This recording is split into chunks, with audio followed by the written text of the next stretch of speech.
Le 13 juillet dernier, nous sommes partis de São Pedro de Moel pour Praia da Mira, un peu plus au nord. L'arrivée en camping, on a un peu halluciné. Camping quasi désert, très peu d'herbe, pas de fleurs, peu d'arbres. Moi qui suis censée faire une vidéo promotionnelle pour ce camping aussi, ça va être chaud patate. Dans chaque camping, il y a des avantages et du positif. C'est à moi de le trouver. Ici, incontestablement, ce sont leurs tentes qui sont sympas. Les enfants ont adoré me suivre lorsque je les filmais. Alors ? C'est quoi tu fais ? Celle-ci pour 6 personnes est juste géniale. Et l'autre ? Ok. Et le pareil ? Et tu fais un sourire ? Ouais, attends. ça rend bien. Vas-y. Ouais, c'est sympa ça. Et chacun c'est une chambre différente. Jonah, doucement, hein. C'est joli ? Allez, ferme. Et j'adore encore plus celle-là. Juste un petit lit perché en hauteur. L'autre avantage, c'est qu'il y a une piscine. Dans ce camping, il y a vraiment une bonne ambiance. Peu de monde, principalement des Portugais, mais ils sont tous vraiment sympas et cool.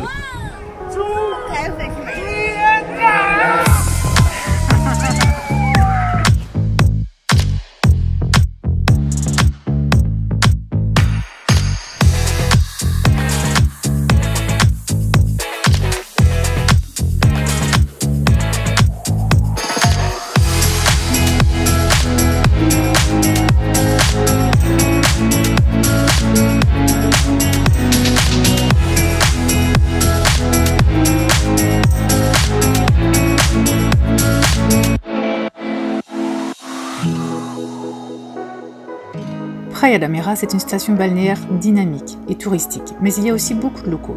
C'est quand même agréable, entre plage, lac et forêt.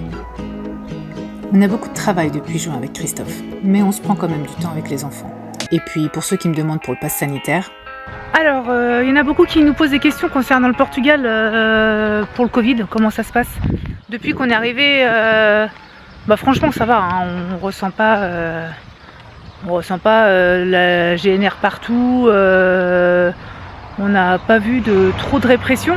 Par contre, effectivement, ils commencent à demander aussi, comme en France, le pass sanitaire. Alors ici, c'est dans les restaurants notamment, c'est le vendredi soir, le samedi soir, le dimanche soir, pas le midi. Allez savoir pourquoi, j'en sais rien, ça fait partie des incohérences qui me font bien rigoler. Mais voilà, ils demandent le pass sanitaire ou un test PCR récent. Quand on est arrivé aussi au camping, il a fallu qu'on fasse un autotest. Alors en toute honnêteté, l'autotest, nous on l'a acheté 5 € en pharmacie. Normalement il faut aller haut, hein. C'est comme les tests PCR, ils nous demandent de trifouiller un peu en haut. Honnêtement, nous on est vraiment resté dans la fosse nasale. On avait peur que ce soit marqué invalide et en fait c'est passé. Pour Christophe et pour moi, c'était marqué négatif. Donc voilà, il va falloir qu'on le fasse pour chacun des campings dans lesquels on va. Donc on va appliquer cette méthode, hein, ça nous va bien. Et puis pour le reste, dans les rues... soit on porte le masque si vraiment il y a beaucoup de monde, c'est qui est assez rare qu'on y aille. Quand on rentre dans un café, qu'on veut commander un café, on porte le masque quand on arrive et puis on l'enlève quand on est à table, un peu comme en France, hein, tout simplement. Mais dans les rues, sinon, quand on est en bord de plage ou se promener en trottinette comme on l'a fait tous les 5, voilà, on reste tous les 5 et on croise des gens, mais on est loin, quoi, donc on le porte pas forcément tout le temps non-stop. Ici, quand même au Portugal, surtout dans le nord, les gens ils le portent vraiment beaucoup. C'est non-stop sur eux, même les locaux qui sont tout seuls sur un banc, ils vont le porter, quoi. Donc je pense que ça fait partie... ils ont peur, hein, et on sent qu'ils ont beaucoup plus peur, et puis ils ont surtout peur que les hôpitaux soient saturés. Le Portugal, c'est pas un pays qui a beaucoup de moyens en termes d'hôpitaux, et voilà, ils peuvent pas se permettre d'avoir des hôpitaux surchargés. Ils ont vraiment manque de moyens, de respirateurs, etc. Donc ce serait pas bon pour eux. Et puis nous, on respecte quand on voit qu'il peut éventuellement y avoir un risque, bien évidemment dans les supermarchés, mais aussi dans les endroits où il y a un petit peu plus de monde. Là, dans le camping, dans les allées du camping, moi je crois que je suis... là je suis toute seule, hein, donc je le porte pas. Mais c'est rare que je le porte en fait dans le camping. Si je vais à l'accueil, je vais le porter forcément dans tous les endroits fermés. Mais voilà, ça se passe bien, les Portugais sont toujours aussi cool, aussi gentils.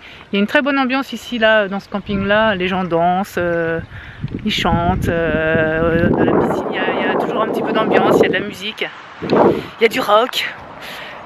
Donc non, c'est sympa, on en profite bien. Et puis la trottinette électrique, c'était vraiment le petit plus de ces derniers jours. C'était vraiment sympa, on s'est bien promené, c'était cool. C'est autre chose que le vélo. Et puis ça change en fait, il n'y a pas besoin de faire d'efforts. Moi j'aime bien courir, donc j'aime bien avoir des moments où vraiment je fais des efforts. Et puis il y a des moments où quand je suis avec les enfants, je suis contente d'être en balade. C'est bien la marche à pied, mais on va pas aussi loin. Là ça nous a permis vraiment de faire 2 heures de balade non-stop. Ça a tenu bien, je pensais pas que ça tenait aussi longtemps en fait, les trottinettes électriques. Là, celles qu'on a louées, elles étaient bien pour ça.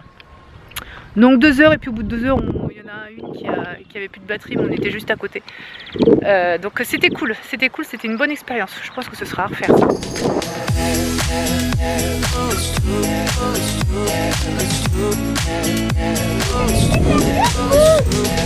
Vous avez un problème? À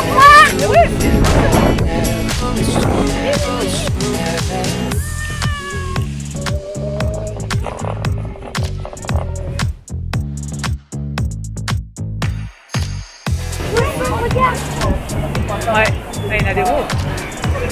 T'as vu, moi j'en ai? Ouais, c'est chouette de voir ça.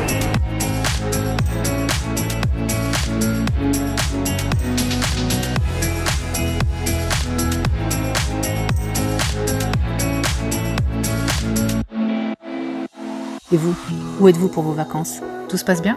À très vite.